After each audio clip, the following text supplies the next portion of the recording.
Arrocha, prejuízo. Cuida. Qual prejuízo, velho? Canta mesmo, viu? Hein, prejuízo? Solta mais a voz aí pro povo ver. Vai, cuida. Arrocha. Arrocha a voz. Prejuízo. Bora, meu filho. O povo tá esperando. Cuida. Ele tá entristido, galera, comendo. Quando ele tá assim, ele é canseira pra cantar, sabe?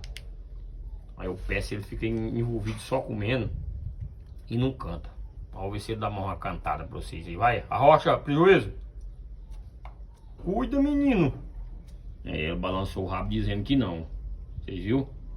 Esse galo vai fazer sucesso, menino. Tu é doido. Esse realmente vai fazer muito sucesso. Esse é o galo prejuízo, né? Que tá aí pra desafiar o Saruê, viu? Eu já avisei. Ó a galinha também. Ó. Cuida.